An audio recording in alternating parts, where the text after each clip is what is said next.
бир суроо чыгат. Президенттик башкарууну тандайсыңбы же парламенттик башкарууну деген.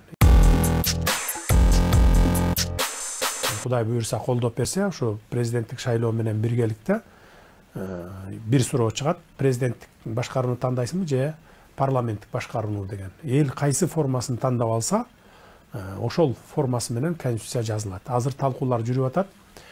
Ошо башкаруу жагын гана күтүп турушса болот, бирок адам укуктары, жергиликтүү бийлик жана башка сот бийлиги ушул баягы бөлүктөрүн карап, анан калганын ошол башкаруу тармагына келгенде ошол элдин референдумдан кийинки ой пикири менен эске алып туруп, анан кийин конституциялык референдумга алып чыгат кийинки жолу.